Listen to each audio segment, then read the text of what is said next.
Good morning प्रिय दर्शकों, तो स्वागत है हिमाचल प्रदेश की सुबह की ताज़ा खबरों के साथ। तो इससे पहले खबरों को विस्तार से जाने आपसे निवेदन है, चैनल को आप जरूर सब्सक्राइब करें। तो पेश है आज सुबह के मुख्य समाचार। इंग्लैंड के पीएम ऋषि सुनक को भेंट की हिमाचली टोपी मफलर।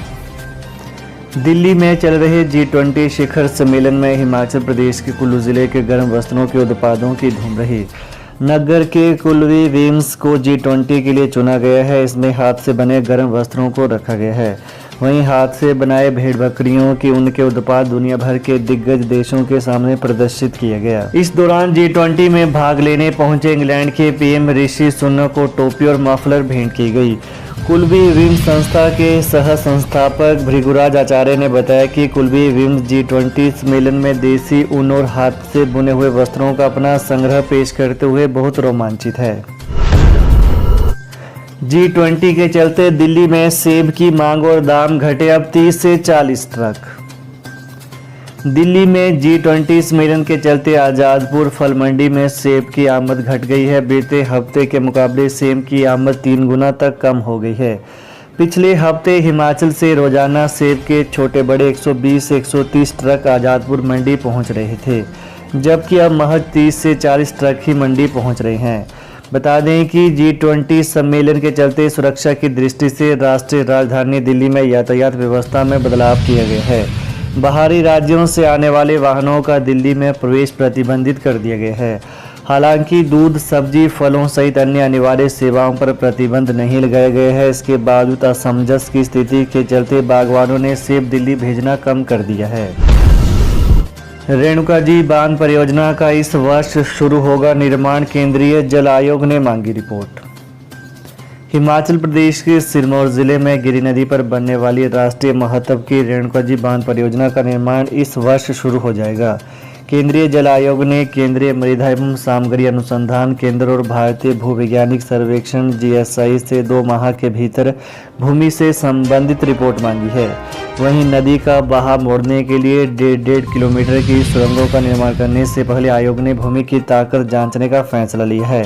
इन दोनों संस्थानों की रिपोर्ट मिलने के बाद परियोजना के डिजाइन को फाइनल कर दिया जाएगा।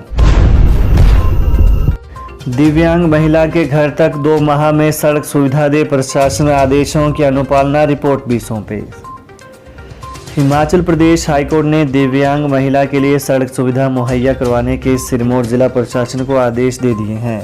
न्यायाधीश संदीप शर्मा ने उपायुक्त सिरमौर को आदेश दिए कि दिव्यांग याचिकाकर्ता को 2 माह के भीतर सुलभ सड़क मुहैया करवाएं। अदालत ने आदेशों की अनुपालना रिपोर्ट भी तलब की है। वहीं अदालत ने कहा कि सड़क तक पहुंच प्रत्येक नागरिक का मौलिक अधिकार है। इसके अलावा विकलांगता अधिनियम 2016 के तहत दिव्यांग व्यक्ति को सुलभ सड़क प्रदान करना राज्य की जिम्मेवारी है। इस अधिनियम में दिव्यांग व्यक्ति को सड़क सुविधा देने के लिए विशेष प्रावधान है। बता दें कि शिलाई क्षेत्र की आरुषि की याचिका का निपटारा करते हुए अदालत ने यह निर्णय सुनाया। अदालत को बताया गया कि याचिकाकर्ता नाबालिग और शारीरिक रूप से 75% दिव्यांग होने के कारण चलने फिरने में असमर्थ है। वो अपने पिता की पीठ पर स्कूल जाने को मजबूर है। इस कारण वो अपने घर से 80 किलोमीटर दूर नाहन में पढ़ाई कर रही है। प्रदेश में 15 सितंबर तक बारिश के आसार नहीं, 128 सड़कें अभी भी बंद। हिमाचल प्रदेश में इस महीने मौसम हालांकि बिल्कुल साफ बना हुआ है, लेकिन इसके बावजूद बारिश के दिए जख्म अभी भी नहीं भर पाए हैं। प्रदेश में एक NH समेत 128 सड़कें अभी तक बंद हैं।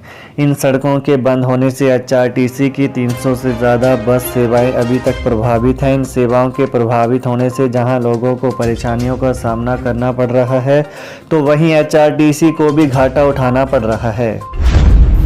हिमाचल प्रदेश में बढ़ रहा VIP नंबरों का क्रेज, लाखों की बोली लगा रहे वाहन मालिक। हिमाचल में गाड़ियों के लिए VIP नंबरों का क्रेज बढ़ रहा है। गाड़ियों के लिए VIP नंबर की खरीद के लिए वाहन मालिक करोड़ों रुपए की बोली लगाकर नंबर खरीद रहे हैं। परिवहन विभाग से प्राप्त जानकारी के अनुसार सिर्फ 4 VIP नंबर 55 लाख रुपए की कीमत में बिके हैं। इन चारों नंबरों में से 3 नंबरों की खरीद शिमला जिला में हुई है। इनमें 2 नंबर कोटखाई RLA और एक VIP नंबर ठ्योग RL सीरीज का खरीदा गया है। एक अन्य VIP number Nalagarh RLA series का खरीदा गया है। हिमाचल में बीएड की 8500 सीटों पर फिर अटकी प्रवेश प्रक्रिया, जाने पूरा मामला। हिमाचल प्रदेश के 2 सरकारी समेत 75 बीएड कॉलेजों के लिए हिमाचल प्रदेश विश्वविद्यालय एचपीयू की ओर से आयोजित की जाने वाली प्रवेश प्रक्रिया अनिश्चितकाल के लिए अटक गई है। पहले प्रवेश के लिए सरकारी रोस्टर का 1 महीने तक इंतजार करना पड़ा। अब रोस्टर आया तो इसके अनुरूप विश्वविद्यालय की ईआरपी सिस्टम में बीएड प्रवेश और काउंसलिंग के लिए सॉफ्टवेयर अपडेट नहीं हुआ है। सॉफ्टवेयर अपडेट होने के बाद ही विश्वविद्यालय प्रवेश के लिए श्रेणीवार मेरिट लिस्ट जारी कर पाएगा। सॉफ्टवेयर कब तक अपडेट होगा यह अधिकारी भी नहीं जानते। वहीं विश्वविद्यालय के मुताबिक ईआरपी सिस्टम देख रही कंपनी को सॉफ्टवेयर जल्द से जल्द अपडेट करने के लिए कहा गया है। हिमाचल हाई कोर्ट, अस्थायी कर्मचारी के बच्चे को केंद्रीय विद्यालय में देना होगा प्रवेश। केंद्रीय विद्यालयों में अब अस्थायी कर्मचारियों के बच्चों को भी प्रवेश देना होगा। सुप्रीम कोर्ट ने हिमाचल हाई कोर्ट के फैसले पर मुहर लगा दी है। अदालत ने केंद्रीय विद्यालय संगठन की अपील को खारिज करते हुए हाई कोर्ट के फैसले में हस्तक्षेप करने से मना कर दिया है। वहीं न्यायमूर्ति BR गवई और न्यायमूर्ति प्रशांत कुमार मिश्रा की पीठ ने यह निर्णय सुनाया है। हाईकोर्ट ने स्वास्तिक ठाकुर को केंद्रीय विद्यालय बनीखेत में 9वीं में प्रवेश देने के आदेश दिए थे। आरोप लगाया गया था कि याचिकाकर्ता के पिता की अस्थायी नौकरी होने की वजह से उसे प्रवेश नहीं दिया जा रहा है। जयराम ठाकुर बोले, हरित राज्य के सिर्फ दावे, 9 महीने में काम सिफर। नेता प्रतिपक्ष जयराम ठाकुर ने कहा कि हिमाचल को देश का पहला हरित राज्य बनाने के सरकार के दावे कोरे साबित हुए हैं। बीते 9 महीनों में सरकार का इस दिशा में काम सिफर है। बजट में मुख्यमंत्री के हिमाचल को हरित राज्य बनाने के वादे कागजों में ही रह गए हैं। वहीं ई वाहनों के प्रयोग को बढ़ावा देने के दावे भी हवाई साबित हुए हैं। प्रदेश में 1,500 इलेक्ट्रिक बसों का बेड़ा HRTC में शामिल करने और निजी बस संचालकों को इलेक्ट्रिक वाहन लेने पर सब्सिडी देने की घोषणा की गई थी। परिवहन मंत्री मुकेश अग्निहोत्री बताएं कि कितने निजी बस संचालकों को यह सब्सिडी अब तक दी गई है। पुरानी पेंशन बहाली को लेकर रथ यात्रा का दिल्ली में 5 अक्टूबर को होगा समापन। हिमाचल में करेगी इस दिन प्रवेश। पुरानी पेंशन बहाली के लिए 5 सितंबर 2023 से देश के चारों दिशाओं सोमनाथ, गुजरात, गुवाहाटी, आसाम, कन्याकुमारी, तमिलनाडु और अटारी बॉर्डर अमृतसर से अखिल भारतीय प्राथमिक शिक्षक संघ द्वारा रथ यात्रा का आरंभ किया गया है, जो 5 अक्टूबर 2023 को विशाल प्रदर्शन के रूप में तालकटोरा स्टेडियम दिल्ली में संपन्न होगा। वहीं सचिव अखिल भारतीय प्राथमिक शिक्षक संघ अशोक कुमार शर्मा ने बताया कि आज रथ यात्रा हिमाचल प्रदेश में प्रवेश करेगी। इस रथ यात्रा का उद्देश्य पुरानी पेंशन को पूरे देश भर में लागू करने के लिए किया जा रहा है। 10 सितंबर को मिर्थल बैरियर्स बॉर्डर पर हिमाचल प्रदेश में यह रथ यात्रा पहुंचेगी। तो ये है प्रातः के मुख्य समाचार। तो प्रदेश की ताजा खबरों को पाने के लिए कृपया चैनल को जरूर सब्सक्राइब करें। धन्यवाद। जय हिंद, जय हिमाचल। रूहानी व शमशानी इल्म के माहिर, हर समस्या का समाधान 3 घंटे में लिख कर लें। बाबा सरताज खान। फोन घुमाएं, घर बैठे समाधान पाएं।